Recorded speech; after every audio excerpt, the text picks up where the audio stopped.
Going through a divorce is, let's face it, incredibly stressful. And all these hidden costs, like a home appraisal, just make everything feel worse. So today, we're going to break down the specific factors that can really drive up divorce appraisal costs, right here in Wilmington, North Carolina. And I promise, by the end of this, you'll have a much clearer picture of what to expect. Let's dive in. So this is the big one, right? The question everyone asks, why does this appraisal cost so much more than the one you got when you bought the house?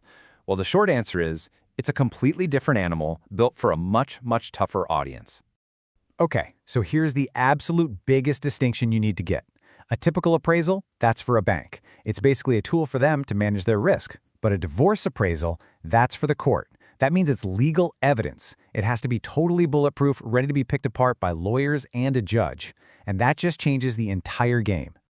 All right, so first things first. The most obvious thing that's going to affect the cost is, well, the property itself. Think about it. If you have a pretty standard single-family home in a Wilmington neighborhood, with lots of similar recent sales around it, the appraiser's job is fairly direct. The data's right there, the process is clear, and so the fee's usually pretty standard too. But what happens when your property falls into one of these categories? Well, the complexity just skyrockets. A custom home on the Intracoastal, a place with a bunch of land, or a mixed-use building. There aren't a dozen easy comps for those. Each one of these requires a way deeper level of analysis, a lot more research, and more time, which naturally means a higher fee. And just when you thought that was complex, hold on. In North Carolina divorces, the court often needs to know the home's value on a specific date in the past, usually the date of separation. This is called a retrospective value.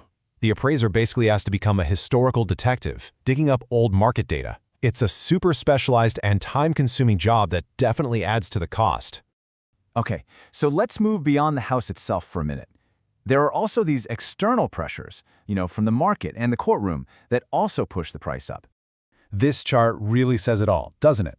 The report itself is just a different product. The one for a lender might just be a simple form. But a report that's going to court for litigation? It has to be this comprehensive, totally defensible document that can survive being cross-examined. That higher standard of work just demands a higher fee. So what does all that extra work actually mean? Well, it means way more narrative detail to back up every single conclusion. It means extra exhibits like market trend graphs.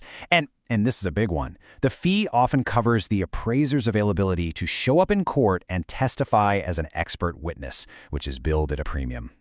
And hey, let's not forget basic supply and demand. In a hot market like Wilmington's, not every appraiser even wants to take on the stress and the headache of divorce work. So the ones who have that expertise and are willing to handle the litigation, they often charge a premium for those specialized skills, especially when they're in high demand. And now we get to what is very often the single biggest cost multiplier in a divorce appraisal. And here's the thing. Unlike the house or the court rules, this factor is entirely within the couple's control. The most cost-effective way to do this is actually pretty simple. Both spouses agree to hire one neutral appraiser. You get one report, one bill, and you split the cost. For standard place, that might be around $600. But when there's conflict, when there's distrust, you get this situation where nobody can agree on a single expert. And each side decides they need their own appraiser to look out for their interests. And just like that, boom, the cost of the family doubles. You're now paying for two separate reports. The family estate is now out $1,200 instead of $600, purely because of disagreement. Okay, so we have covered a ton of ground here. Let's just bring it all together and quickly recap the absolute key points to remember about what's really driving your appraisal cost. It really all boils down to these three things. First, how unique and complex is your home? Is it a standard house or a one-of-a-kind waterfront property? Second, the intense demands of the legal system.